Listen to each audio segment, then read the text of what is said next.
नमस्कार, good morning, सुप्रभात। देखिए, आज मैं आपके सामने फिर एक जीव विज्ञान के अंतर्गत बहुत ही महत्वपूर्ण पॉइंट को लेकर के आया हूं, जो कक्षा 12 के तथा कक्षा 10 के विद्यार्थियों के लिए अत्यंत महत्वपूर्ण है। यह कक्षा 12 में भी है और कक्षा 10 में भी है। देखिए, इससे पहले मैंने आपको पुरुष जनन तंत्र के बारे में बताया था, वो अत्यंत महत्वपूर्ण था। वह कक्षा 10 में भी था एवं 12 में भी था। तो कक्षा 10 और कक्षा 12 के विद्यार्थियों के लिए अत्यंत महत्वपूर्ण जीव विज्ञान के अंतर्गत मैं आपको बहुत ही महत्वपूर्ण जानकारी दे रहा हूं, जो अत्यंत महत्वपूर्ण ही है आप सभी के लिए। देखिए, आप लगातार मुझसे जुड़े रहे और उन सभी वीडियो को प्राप्त करते रहे जो मैं आप तक पहुंचा रहा हूं। इन सभी वीडियो को आप अंत तक अवश्य देखें ताकि आप अच्छी तरह से समझ सकें। पिछली वीडियो में मैंने आपको एक चित्र के माध्यम से, पुरुष जनन तंत्र के माध्यम से बहुत ही महत्वपूर्ण जानकारियां प्रदान करी थी। वह दोनों कक्षाओं के लिए, कक्षा 10 एवं कक्षा 12 के विद्यार्थियों के लिए अत्यंत महत्वपूर्ण क्लास थी। आज मैं फिर आपके सामने स्त्री जनन तंत्र, मादा जनन तंत्र को लेकर के आया हूं। सचित्र वर्णन करूंगा, बहुत ही अच्छी तरह से आपको समझाऊंगा किस प्रकार कितने भाग होते हैं इसमें और किस प्रकार कितने जो भाग होते हैं उनका क्या कार्य होता है। प्रत्येक जो भाग है इसकी लंबाई कितनी होती है, चौड़ाई कितनी होती है, मैं आपको इस वीडियो के अंतर्गत बहुत ही महत्वपूर्ण अच्छी तरीके से समझाऊंगा। आप लगातार मुझसे जुड़े रहें, वीडियो को अंत तक अवश्य देखें, वीडियो को लाइक एवं शेयर एवं सब्सक्राइब भी करें ताकि आपके पास प्रत्येक क्लास में यहाँ जो उपलब्ध करा रहा हूं आप तक पहुंच जाए। देखिए, मैं बहुत ही महत्वपूर्ण जानकारी आप तक पहुंचा रहा हूं, जो विज्ञान और जीव विज्ञान के विषय कक्षा 10 के लिए विज्ञान एवं कक्षा 12 के विद्यार्थियों के लिए जीव विज्ञान के अंतर्गत बहुत ही महत्वपूर्ण जानकारी मैं आप तक पहुंचा रहा हूं। आप लगातार मुझसे जुड़े रहे, वीडियो को अंत तक अवश्य देखें ताकि प्रत्येक जानकारी आप तक पहुंच जाए। ये देखिए, आप चित्र देख रहे हैं, बहुत ही बढ़िया तरह से बनाना आप और कॉपी कलम को अपने हाथ में लेना ताकि इस चित्र के माध्यम से मैं सारी जानकारी आप तक पहुंचाऊंगा। इस चित्र को अवश्य बनाना और समझने की कोशिश करना। प्रत्येक जानकारी को, प्रत्येक पॉइंट को मैं अच्छी तरह से आपसे समझाऊंगा और आपको लिखवाऊंगा भी, और आप प्रत्येक पॉइंट को लिखते रहे ताकि आप अच्छी तरह से उसको समझ सके। मैं आपको यही सारी जानकारी दूंगा, यही आपको सारा कुछ याद दिला दूंगा, याद करा दूंगा। आपको किसी भी पॉइंट को रटने की कोई आवश्यकता नहीं होगी। आप लगातार मुझसे जुड़े रहे, यह तभी संभव होता है। देखिए, इसके अंतर्गत कुछ महत्वपूर्ण पॉइंट भी है, इनके बारे में भी बताऊंगा। पहले आप इस चित्र को देखिए और चित्र को बहुत अच्छी तरह से बना लीजिए। यह कक्षा 10 एवं कक्षा 12 के विद्यार्थियों के लिए अत्यंत महत्वपूर्ण क्लास है। जीव विज्ञान कक्षा 12 का ये अध्याय 3 मानव जनन के अंतर्गत मैं आपको आज स्त्री जनन तंत्र के विषय में बताऊंगा। इससे पहले मैंने मानव जनन के अंतर्गत पुरुष जनन तंत्र के विषय में सचित्र वर्णन करके अच्छी तरह से आपको समझाया था और आपने उस क्लास को देखा भी होगा, तो बहुत ही अच्छी तरह से आपको समझ में आया होगा। इस क्लास को आज आपके सामने लेकर के आया हूं। स्त्री जनन तंत्र क्या होता है, किस प्रकार से कार्य करता है तथा इसकी लंबाई व चौड़ाई कितनी होती है, इसमें कितने मुख्य भाग होते हैं, मैं इसकी सारी जानकारी आप तक पहुंचाऊंगा। आप लगातार मुझसे जुड़े रहें और वीडियो को अंत तक अवश्य देखें। इसलिए मैं स्वागत करता हूं आप सभी लोगों का अपनी वीडियो में और लेकर चलता हूं उसी क्रम में, जो क्रम है प्रत्येक दिन एक नई वीडियो का आने का और आपको वह सारा ज्ञान जीव विज्ञान के अंतर्गत देने का जो आप पाना चाहते हैं। देखिए, इससे संबंधित मैंने पिछली कई वीडियो को बनाया है और प्रत्येक वीडियो में डिस्क्रिप्शन बॉक्स में सभी लिंक दे देता हूं ताकि आप पिछली वीडियो को अवश्य देखें और एक के बाद एक जो वीडियो आप तक पहुंच रही है, उपलब्ध हो रही है, उसको आप देखते हैं और जानकारी प्राप्त करते रहें। चलिए शुरू करते हैं आज की क्लास। आज की क्लास का मेन मुख्य पॉइंट है, जैसा कि आप देख रहे हैं, जीव विज्ञान के अंतर्गत मानव जनन अध्याय 3 है। ये कक्षा 12 के विद्यार्थियों के लिए, जिसके अंतर्गत मैंने आपको पुरुष जनन तंत्र के बारे में पिछली वीडियो में बताया। आज मैं आपको स्त्री जनन तंत्र के बारे में विस्तृत रूप से बताऊंगा और प्रत्येक पॉइंट को समझाऊंगा। अभी देखिए, ये है पुरुष स्त्री जनन तंत्र, जिसका सचित्र वर्णन आपके सामने है। देखिए, ये है गर्भाशय गुहा, गर्भाशय गुहा, गर्भाशय अंतः स्तर, गर्भाशय पेशी स्तर और पर गर्भाशय ग्रीवा नाल, योनि, गर्भाशय ग्रीवा, डिम्ब ग्रंथि, अंडाशय, झल्लरी, कीप और एम्पला, संकीर्ण पथ। ये सब प्रत्येक पॉइंट आपको मैं बहुत ही अच्छी तरह से समझाऊंगा। आप इस चित्र को अवश्य बना लें और इस चित्र के माध्यम से ही समझने की कोशिश करें। इसके अंतर्गत जो मैंने ये पॉइंट लगाए, अंडाशय, अंडवाहिनी, गर्भाशय, योनि और बार्थोलिन ग्रंथियां और पेरिनियल ग्रंथियां जो क्या होती हैं, इसके बारे में बहुत ही अच्छी तरह से आपको समझाऊंगा। लगातार आप मुझसे जुड़े रहें, वीडियो को अंत तक अवश्य देखें ताकि प्रत्येक जानकारी आप तक पहुंच जाए। चलिए, मैं अब इसके बारे में कुछ लिखाऊंगा जो आप बहुत ही और समझाऊंगा भी बहुत ही अच्छी तरह से आप समझना और उसको समझने की कोशिश करना। आपको यहीं की यहीं सारी बातें मैं समझा दूंगा, यहीं की यहीं आपको किसी भी चीज की कोई रट्टा मारने की कोई आवश्यकता नहीं होगी। बस आप देखें वीडियो को और समझने की कोशिश करें, सारी जानकारी मैं आपको यहीं दे दूंगा। देखिए, अब मैं इन मुख्य मुख्य जो पॉइंट है उसके बारे में बताऊंगा और इसके संबंधित बहुत सी आपको जानकारी दूंगा। देखिए, स्त्री जनन तंत्र के अंतर्गत एक जोड़ी अंडाशय, स्त्री जनन तंत्र के अंतर्गत एक जोड़ी अंडाशय जिसे ओवरी बोलते हैं, अंडाशय के साथ साथ एक जोड़ा अंडवाहिनी जिसको ओविडक्ट बोलते हैं, एक गर्भाशय जिसको यूटेरस बोलते हैं, एक गर्भाशय ग्रीवा जिसको सर्विक्स बोलते हैं तथा एक योनि जिसको वेजाइना और बाह्य जननेंद्रिय जिसको एक्सटर्नल जेनिटेलिया शामिल होते हैं। यानी कि जनन तंत्र के अंतर्गत ये सभी अंग एक जोड़ा स्तन ग्रंथियों के साथ संरचनात्मक एवं क्रियात्मक रूप से संयोजित होते हैं, जिसके फलस्वरूप अंडोत्सर्ग, निषेचन, सगर्भता, शिशु जन्म तथा शिशु की देखभाल की प्रक्रियाओं में सहायता मिलती है। ये जो आप देख रहे हैं ये स्त्री जनन तंत्र का जो चित्र है, इसमें स्त्री जनन तंत्र के अंतर्गत एक जोड़ा अंडाशय के साथ साथ एक जोड़ा अंडवाहिनी, एक गर्भाशय ग्रीवा तथा एक योनि और बाह्य जननेंद्रिय शामिल होते हैं। जनन तंत्र के ये सभी अंग एक जोड़ा स्तन ग्रंथियों के साथ संरचनात्मक तथा क्रियात्मक रूप से संयोजित होते हैं, जिसके फलस्वरूप अंडोत्सर्ग, निषेचन, सगर्भता, शिशु जनन तथा शिशु की देखभाल की प्रक्रियाओं में सहायता होती है। यानी कि यह जो विशेष प्रकार की एक जनन क्रिया है जो मैं आपके सामने यह प्रस्तुत कर रहा हूं और प्रत्येक पॉइंट को आपको समझाऊंगा। जो मैंने अभी आपको बताए थे, जो 5-6 पॉइंट यहाँ पर लिखकर दिखाए थे, प्रत्येक पॉइंट को मैं अच्छी तरह से आप समझना और मैं समझाने का प्रयत्न करूंगा। देखिए, ये जो प्रक्रिया है किस प्रकार से होती है, आगे प्रत्येक पॉइंट के बारे में मैं आपको बताऊंगा। जो हमारा मैंने आपको यहाँ 6 पॉइंट जो लिखवाए थे, इसमें जो पहला पॉइंट था हमारा वह था अंडाशय क्या है और किस प्रकार से हम जान सकेंगे कि ये एक अंडाशय कितने होते हैं। जैसा यहाँ पर लिखा है, अंडाशय एक जोड़ा, यानी कि एक जोड़ा अंडाशय होते हैं, किस प्रकार से कार्य करते हैं और किस प्रकार से जनन क्रिया में सहायता करते हैं। आप लगातार मुझसे जुड़े रहें और इस सभी वीडियो को अंत तक अवश्य देखें। मैं लेकर चलता हूं आपका प्रथम पॉइंट जो मैंने लिखा था, अंडाशय क्या होता है उसके बारे में समझें।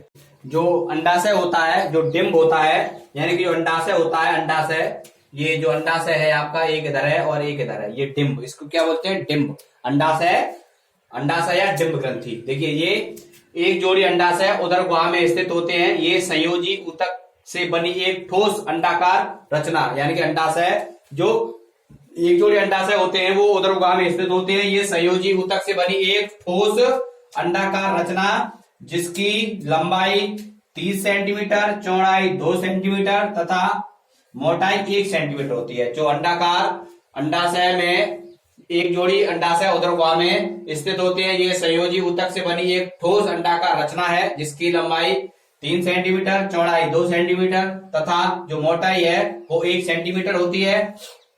अंडाशय में ग्राफिकन जो पुटकाएं होती हैं, अंडाशय में जो ग्राफिकन पुटकाएं होती हैं वो छोटे छोटे दानों जैसी संरचनाओं के रूप में उभरी रहती है। जो अंडाशय में जो ग्राफिकन जो पुटकाएं होती हैं वो छोटे छोटे दानों के रूप में संरचना जैसी उभरी रहती हैं। देखिए, ये अंडाशय एक जिसे हम बोलते हैं डिंब ग्रंथि, जो अंडाशय होता है जिसमें अंडोत्सर्ग होता है, अंडाशय जिससे अंडे निकलते हैं, यह स्त्री जनन तंत्र में पाया जाता है। एक जोड़ी अंडाशय जो उदर गुहा में स्थित होते हैं, संयोजी ऊतक से बनी एक ठोस ग्रंथि यानी एक ठोस संरचना होती है जो अंडाकार की होती है तथा इसकी जो लंबाई है वो 3 सेंटीमीटर होती है, चौड़ाई 2 और जो उसकी मोटाई है वो 1 होती है, यानी 1 सेंटीमीटर होती है। अंडाशय में ग्राफिकन पुटकाएं छोटे छोटे दानों के रूप में उभरी रहती हैं।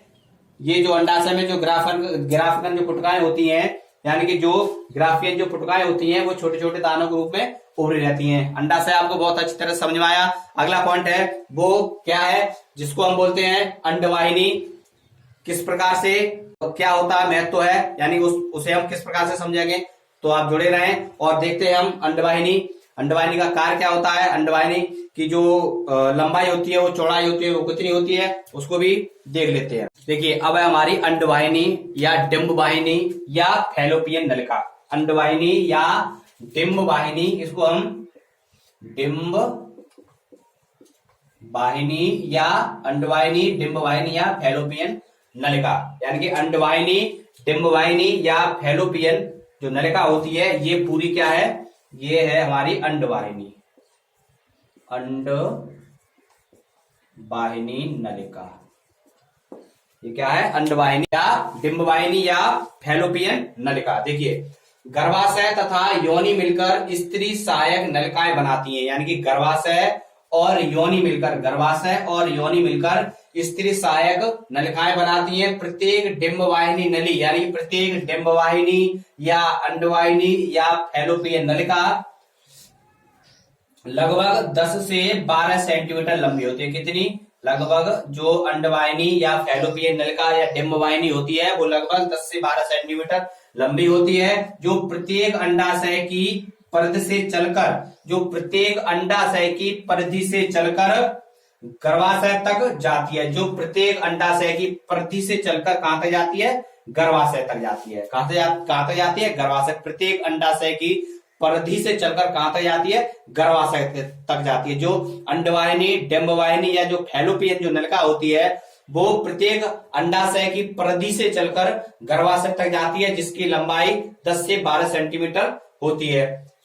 अंडाशय के ठीक पास डिंबवाहिनी का हिस्सा कीप के आकार का होता है, यानी कि अंडाशय के ठीक पास जो डिंबवाहिनी या अंडवाहिनी या फैलोपियन जो नली है उसका एक आकार कैसा होता है, कीप के आकार का होता है। किसका होता है, कीप के आकार का होता है, जिसे कीपक कहा जाता है। क्या कहा जाता है, यानी जो कीप के आकार का जो नलिका होती है ये, इसको क्या बोलते हैं, कीपक कहा जाता है। देखिए अंडवाहिनी, डिंबवाहिनी या जो फैलोपियन नलिका होती है जिसकी लंबाई 10 से 12 सेंटीमीटर होती है, जो प्रत्येक अंडाशय की परिधि से चलकर गर्भाशय तक पहुंचता है, और उसके अंडाशय के ठीक पास एक डिंबवाहिनी का हिस्सा जो कीप के आकार का होता है जिसे हम कीपक कहते हैं। यानी कि अंडवाहिनी और फैलोपियन और डिंबवाहिनी ये एक ही नाम से, ये अंडवाहिनी, फैलोपियन और डिंबवाहिनी एक ही है, जो 10 से 12 सेंटीमीटर लंबी होती है। यह गर्भाशय तथा योनि से मिलकर स्त्री सहायक नलिकाएं बनाती हैं। प्रत्येक डिंबवाहिनी नली की लंबाई मैंने आपको बताया 10 से 12 सेंटीमीटर होती है।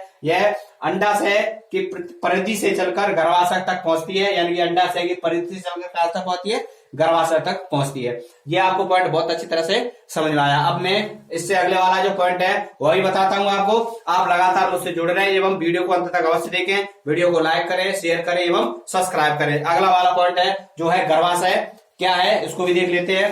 अगला पॉइंट है हमारा गर्भाशय, यूट्रस। क्या है, गर्भाशय या यूट्रस। देखिए दोनों अंडवाहिनी मिलकर, यानी कि ये दोनों जो अंडवाहिनी होती है, एक ये वाली और ये एक ये वाली, दोनों अंडवाहिनी मिलकर क्या, मिलकर पेशीय थैलीनुमा संरचना गर्भाशय में खुलती है। किसमें, गर्भाशय में। यानी कि दोनों अंडवाहिनी मिलकर पेशीय थैलीनुमा संरचना गर्भाशय में खुलती है। दोनों जो अंडवाहिनी होती है वो किसमें खुलती है, गर्भाशय में खुलती है। देखिए गर्भाशय को बच्चादानी भी कहते हैं। क्या बोलते हैं, बच्चादानी या बुम्ब, बच्चादानी या बुम्ब, यानी कि गर्भाशय को बच्चादानी या बुम्ब भी कहते हैं। यह एक उल्टी नाशपाती के आकार का होता है। जो गर्भाशय होता है वो कैसा होता है, यह एक उल्टी नाशपाती के, यानी उल्टी रखी नाशपाती के आकार का होता है। दोनों गर्भाशय मिलकर पेशीय थैलीनुमा संरचना गर्भाशय, दोनों अंडवाहिनी मिलकर, यानी दोनों जो अंडवाहिनी होती हैं ये दोनों अंडवाहिनी मिलकर गर्भाशय में खुलती हैं, यानी कि गर्भाशय को बच्चादानी या बुम्ब भी कहते हैं। गर्भाशय में खुलती है। इसका सामान आकार, जो इसका जो सामान आकार होता है वो देखिए 8 सेंटीमीटर लंबा, 5 सेंटीमीटर चौड़ा तथा 2 सेंटीमीटर मोटा होता है। इसका जो सामान आकार होता है वो कैसा होता है, 8 सेंटीमीटर लंबा, 5 सेंटीमीटर चौड़ा तथा 2 सेंटीमीटर मोटा होता है। गर्भाशय अत्यधिक फैल सकता है। जो गर्भाशय होता है वह है अत्यधिक, जो बच्चादानी होती है वह अत्यधिक फैल सकती है। गर्भावस्था में भ्रूण का रोपण, जो गर्भावस्था, जब वो गर्भावस्था आती है, जब किसी बच्चे को धारण करते हैं तो गर्भावस्था में भ्रूण का रोपण किसमें होता है, गर्भाशय में होता है। किसमें होता है, बच्चेदानी होता है। यानी कि किसी भी भ्रूण का रोपण बच्चेदानी में या गर्भाशय में होता है। दोनों अंडवाहिनी नलिकाएं मिलकर गर्भाशय में खुलती हैं। दोनों जो अंडवाहिनी नलिकाएं होती हैं वो किसमें खुलती है, गर्भाशय में खुलती है। इसकी जो सामान्य लंबाई होती है 8 सेंटीमीटर लंबा, 5 सेंटीमीटर चौड़ा, 2 सेंटीमीटर मोटा होता है। गर्भाशय अत्यधिक फैल सकता है। या गर्भावस्था में भ्रूण का रोपण गर्भाशय में या बच्चादानी होता है। गर्भाशय को बच्चादानी या बुम्ब भी कहते हैं। यानी गर्भाशय आपको बहुत अच्छी तरह से समझ में आया। अब लेकर चलता हूं आपको अगले पॉइंट की तरफ। आप वीडियो को लाइक अवश्य करें, अंत तक वीडियो को अवश्य देखें। अगला पॉइंट है हमारा योनि या बेजाना। देखिए बेजाना क्या होती है, इसकी लंबाई कितनी होती है, इसको भी देखते हैं। योनि या बेजाना यह लगभग 8 सेंटीमीटर लंबी होती है। इसकी लंबाई कितनी होती है, लगभग 8 सेंटीमीटर। जो योनि होती है इसकी लंबाई कितनी होती है, लगभग 8 सेंटीमीटर। कितनी, इसकी लंबाई जो है वो 8 सेंटीमीटर होती है। लंबाई 8 सेंटीमीटर होती है। नलिका रूपी संरचना होती है, एक नलिका रूपी यानी कि यह एक नलिका रूपी संरचना होती है। मूत्राशय तथा योनि मादा जनन छिद्रों द्वारा शरीर से बाहर खुलती है, यानी मूत्राशय तथा योनि मादा जनन छिद्रों द्वारा शरीर से बाहर खुलती है। मादा जनन छिद्रों द्वारा शरीर से बाहर खुलती है। मादा जनन छिद्र जिसको